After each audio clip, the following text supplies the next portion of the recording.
All right. There he is, locked and loaded and ready to go. Yeah, baby. How you feeling? You feeling good? I'm feeling all right. I'm feeling all right now because I'm in Miami where it's 60 something degrees and I'm going to be below freezing temperatures, 0 degrees, below zero in Kansas City pretty soon here. I'm flying over tomorrow. But I'm kind of looking forward to it. It's going to be an experience. So let me ask you. I saw the press conference with the coach. Your thoughts on his Waddle and Mostert questionable for Saturday, but optimistic as long as both don't have setbacks. What did that tell you? Yeah, that told me. I mean, I had been feeling since the first time he said that he was optimistic, which was after the regular season finale against the Bills, that they would go. Still, sometimes at practice, you see Waddle a little bit gimpy, running around. Just the quick time that we get routes on air, so that it leaves me a little bit iffy. You guys don't watch practice. It's very little, and in the little that we saw, he ran a route, and then it's like he looks kind of fine when he runs the route, and then it's sort of like the after effect has him moving a little bit weird. But It we've could also be seen that's just. how It could he be, walks. dude. It could be just staging bullshit for you guys. That's Yeah, what I think. A lot that of this too. stuff is a lot of times. Yeah, and he did finish out practice too. So, he was out there until the very end. So we're going to get the official injury report any minute now. So that'll be telling. But even if just as a decoy, hey, it's all hands on deck for a game like this. Even if he can give you whatever number of snaps, even if it's not a full game, you get him in and out. Whatever you have to do, then go for it because it's do or die right now. It's a playoff single elimination. I know, but it's so cold with those kind of injuries. That's not really. Yeah. This is what my gut tells me. My gut tells me that Waddle and Mostert are not playing. Hmm. That's what my gut tells me. The way he answered it, it was almost like he protected himself at the end with the optimistic if both don't have setback. And it's kind of like the same crap that we got a few weeks back with the Mostert stuff that I thought he would practice and play and I apologize to you guys, this that. I just think in general he's a very positive guy, you know what I mean? So I'm just kind of nervous that those guys aren't really going to end up playing. That's all. Yeah. Well, here's one thing. He's always going to cover himself when it's that final day of practice and that's what he's done consistently throughout the season is if there are no setbacks, and oftentimes he doesn't even give you that much, and he's just letting it go until that injury report comes out. But I feel like he has a good track record of when he's saying optimistic that the player does end up playing. That's been the case for the most part. If I had a stat on his record of saying optimistic and the guy plays, it's most of the time. Sometimes it's when the player says it that you can't really trust it because they're always ready to go. So, but yeah, it inclines me to believe probably yes, but those elements and conditions make it a little bit more challenging. Deshaun Elliott is not practicing all week. What do you think about Deshaun Elliott and Holland playing? Yeah, that's not a good sign. Neither one of them practiced all week, and I think we knew Xavier Howard was probably going to be out. He indicated, Mike McDaniel indicated as much early in the season. So that's 3/4 if you're starting secondary in the base. So that's going to be tough. Now, Fangio can scheme it up as far as we've talked about it. If it's the bracket coverage on Travis Kelce, if it's Rashee Rice, Jalen Ramsey can be a part of that. Maybe Ramsey is sometimes on the same side as Travis Kelce. Different looks can be given, but it's going to be tough if one or both can't go. Brandon Jones, you have some confidence in, but Elijah Campbell might have to step up as that fourth safety, that second guy, if neither one of them can go, or if one can go and the other is in and out. But it was a tall task for Deshaun Elliott because he was really going off adrenaline in that Sunday night game, hurting his calf in pregame warmups. It was really a lot that he was making it through that. And the NBC report was that he went straight to the heating pad after the interception in the end zone, jumping up for it. So it was always a tall ask. And you see how that week sort of takes into effect once he's resting after the adrenaline gets you through a game. Dude, where the hell are you? What are all those noises back there? Oh man, usually I'd go to the press conference room here at the facilities, but local TV is doing a hit, so we can't have the two different sounds going. So I went downstairs somewhere else, and it's usually quiet, but then everyone decides to roll different things around everywhere right when we get this started. All right, so I said last week, so this is not anything new this week that I'm saying.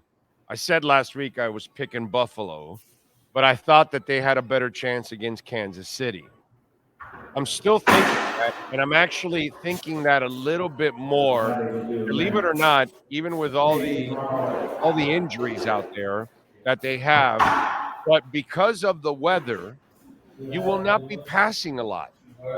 And one of the things that I've been talking about with Tua that I want to see him do more. And it's interesting because in the press conference yesterday, I kind of heard him talk about this because I was talking about this on the show. I need to see him spread the ball around more. I need to see McDaniel settle for more 3, 4, 5, 6 yard plays. Short passes. Keep the chains moving. Don't take so many deep shots because you're making things harder on your offense, your quarterback, and everybody else. Play a little bit more efficient. Okay, so and I heard him talk a little bit about in his press conference yesterday, talk about, how he needs to kind of spread the ball around more and all that kind of stuff, which is good to hear. So I look at this. I know there's a long, drowned out question, but because of the weather being so bad, I don't think either team is going to be very pass happy. And because you can't be too pass happy, well, maybe the irresponsibility of Mike McDaniel for going after so many deep shots, maybe now he'll go for shorter plays, keep the chains moving. And in a game like this, maybe he'll be forced to stay with the run more at the same time. So this might be a game that is playing into the strengths and maybe fundamentally some of the things that the Dolphins should be doing on offense. Your thoughts on that? Oh, and one more Sure. thing. One more thing. Melvin Ingram in a game like this won't be caught too many times covering because you're not going to be throwing a lot of passes too at the same time. But go ahead. Yeah, I think it goes back to something McDaniel pointed to before the Baltimore game when a lot was made about their physicality and toughness, the Ravens, and how Miami was allegedly this high flying team, cute with basketball on grass and all that. Is that, well, the Dolphins, they do run the football well and they stop the run well. And they run the football well, especially when they stick to running the football and don't get away from it in the second half. So you're right. In these conditions, then McDaniel should be more inclined to stick with it, whether it's going well, whether he just has to out of necessity, and when it's going well, capitalize on that. And neither side will be able to lean too much on their passing game, and then that plays into Dolphins' strengths on both sides because they are capable of stopping the run. And the Chiefs, they have Isaiah Pacheco. He's a nice player. They have a couple of linemen that are Pro Bowlers, Creed Humphrey, Joe Thuney. That's nothing to scoff at, but that's not really their identity. Is the ground and pound game? Patrick Mahomes can put you on skates too when he's scrambling and all that, similar to Josh Allen and Lamar Jackson.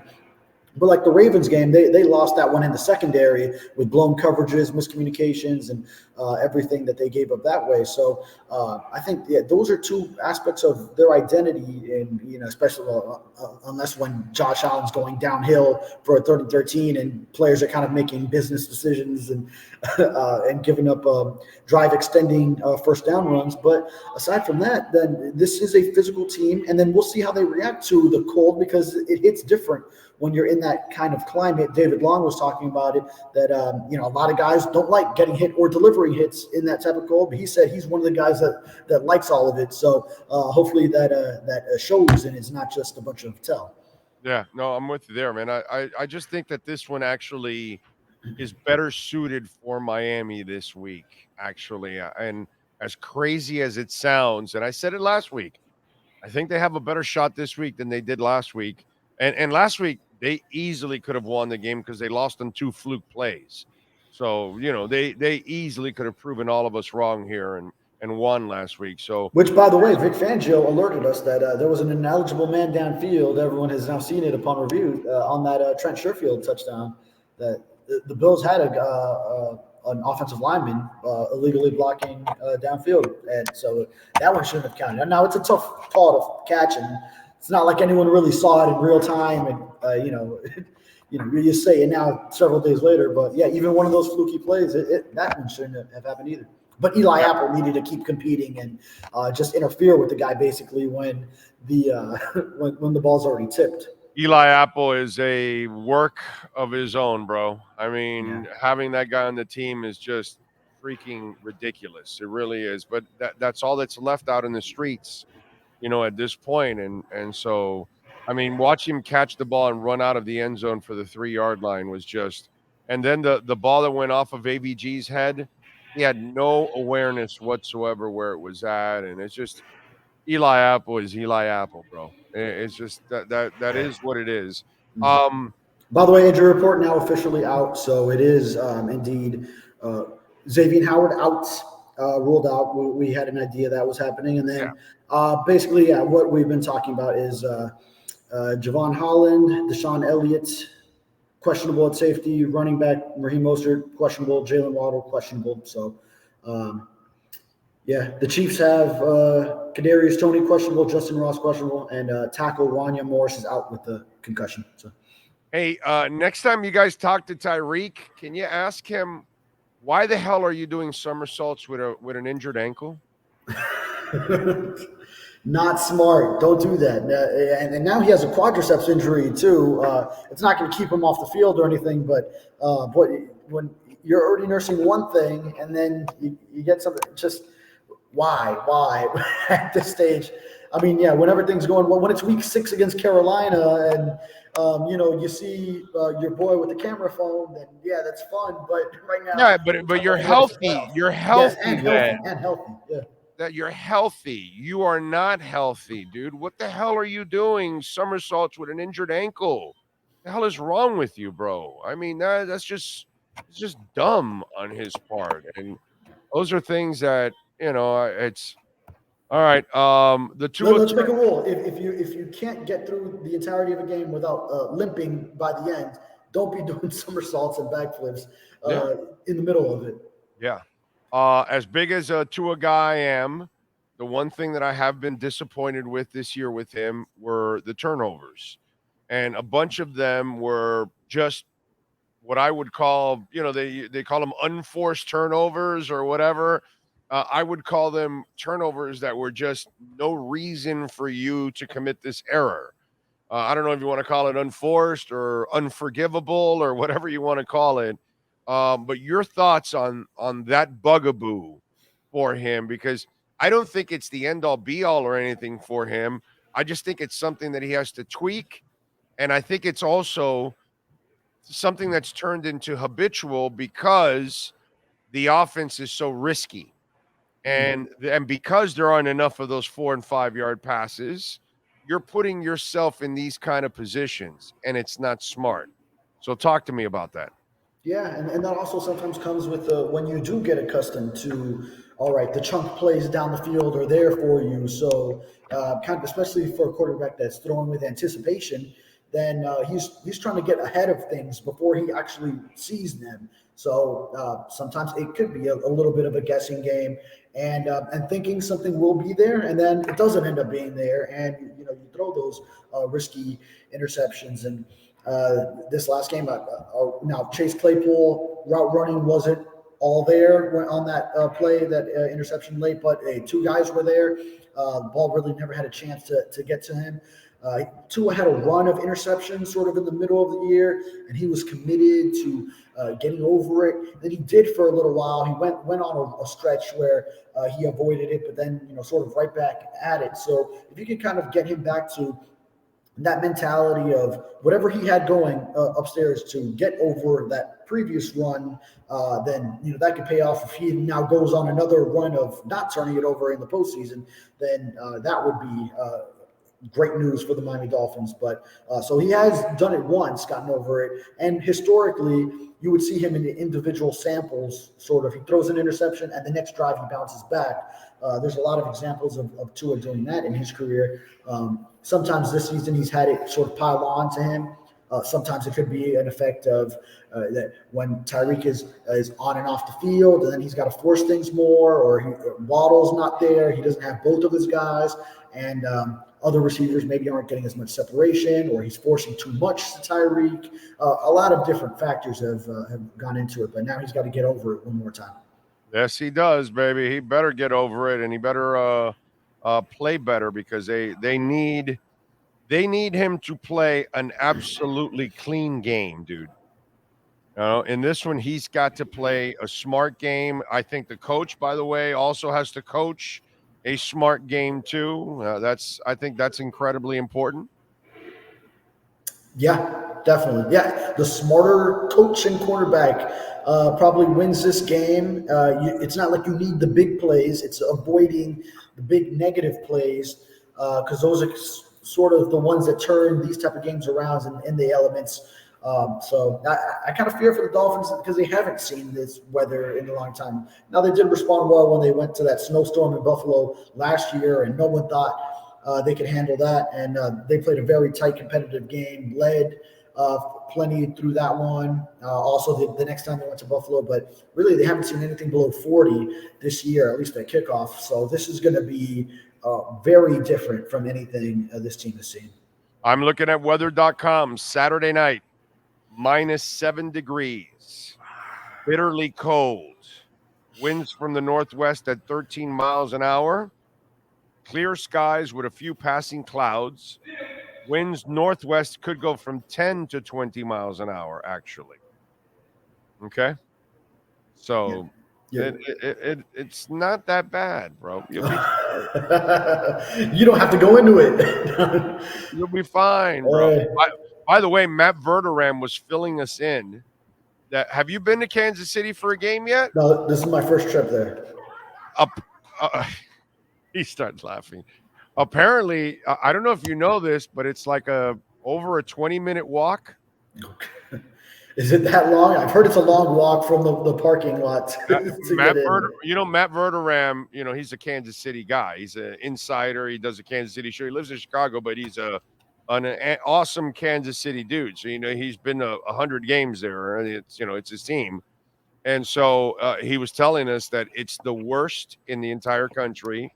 You park about 20 to 30 minutes away from the stadium, and it is the longest walk. So, dude, be prepared to walk a long-ass distance from where the media is to where the stadium. I'm just telling you ahead of time because they just filled us in on that. I did not know that, actually, that it was that bad.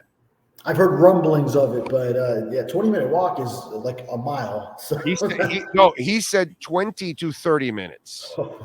Yeah. Okay, so I guess it depends on how bad, because apparently when it rains a lot, it's like a mud pile where you're parking at.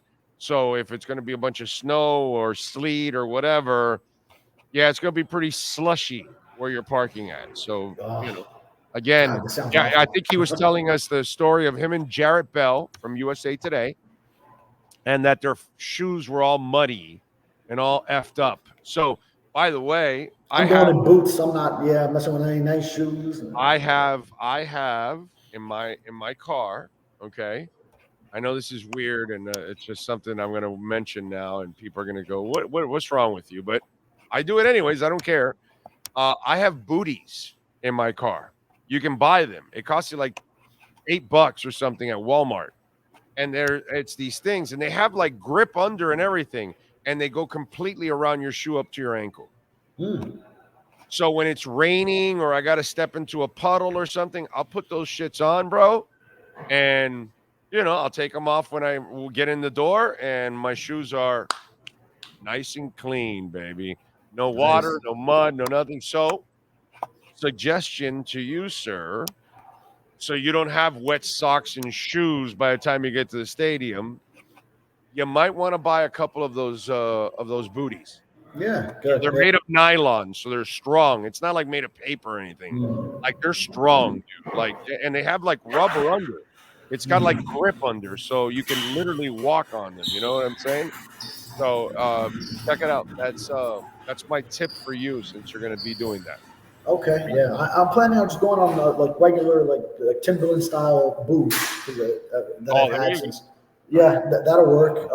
Yeah, I don't know how much. I hope they're the kind that doesn't allow the water to penetrate. Yeah, definitely. Right, yeah, definitely that. Yeah. I mean, I've walked in snow with them before, so Okay. that'll work. Now, it's not supposed to snow. Maybe there's snow on the ground because I think it is snowing there, but I don't think it's gonna melt with with the temperatures that we're seeing. So, I mean, I'm no scientist, meteorologist on all this, but I know it's not actively supposed to snow Just on want you Saturday. to know that this is the second worst place you've chosen to do an interview. Just want you to know. The first one is still, obviously on the field with the lawnmower right behind you. That nothing tops that. But this one is, this was a close second with all the noise back there, bro. It sounds like they're constructing. Are they still building that hospital back there? Is that what's going on? Oh, that hospital's done. Yeah, that one in Baltimore. I know you were on a tight clock. You were about to wrap up your show. Yeah, I'm finishing up my obligations post game as far as the locker room and McDaniel, and then No, I get it. I got to do my Sun Sentinel video with Bert. So I was going right after that because we do it on the field. I was just going right after trying to get it on my phone. Usually I'd go upstairs and just pop open the laptop. It's just these late night games like this one tonight, like this one on Saturday again, because they seem to want to nail us with these primetime games. It's just those post game shows, bro. They can drag on, and you're like, yeah, I think we've done enough here. It's just one of those deals. So, what's the prediction? I have the Dolphins season ending in a 24-21 loss. Still very hard fought, but I do think it comes to an end in this game, but tightly contested matchup. Okay. All right. Yeah. Sean now saying he hopes it's a 40-minute walk. Jesus. I got to survive so that I can make the post-game show, guys. Oh, man. All right. Make sure you call us before the walk in the post-game show. Don't call us after the walk. I'll check in. All right, and make sure you get some barbecue while you're there, bro. I mean, apparently, I don't know. Can you just walk up to somebody and buy a couple ribs off of them? I don't know. I've never been there, but I'm going to be downtown. I had a friend that had been there he had to be there for 3 weeks for some work thing and gave me a bunch of spots. I mean, I'm only there for 2 days. I don't even get in that early on the Friday. So just like a late dinner, and then I'll grab lunch somewhere. And then it's going to the game and then get out of there pretty early on Sunday. So I won't have too much time, and I'm not going to be wanting to get out into that cold very often. I'm going to try to spend as much time as possible in some heat. Yeah, I'm with you there. All right, my brother. Be safe in your travels. Appreciate it. We will catch up on the post-game show. Thank you, sir. Yeah. You got it.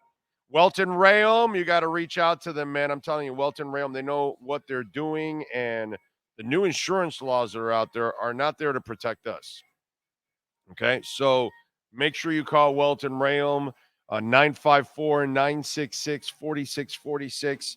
Bankruptcy, homeowner property damage, condo damage, criminal defense, business owner claims, commercial litigation, personal injury. Jeff Welt, Daniel Rheaume, they are amazing. All right. They took care of our case, actually. I got a friend of mine that ended up actually calling them, and they're just finishing up their case now on top of all of that. We've had several of our listeners, even one in Orlando, hire Welt Rheaume, call them. Even if you don't need one right now, save it on that cell phone, 954-966-4646. Or maybe something happened to you, some kind of an accident, something that somebody damaged something on your property, your business, and you're wondering, do I have a claim here? Do I have a case here? The consultation is completely free. So if you pick up the phone, 954-966-4646, and call Jeff Welt, tell him, hey, explain what's going on, and he'll listen, and he'll tell you whether you have a case or not. Consultation is completely free. 954-966-4646.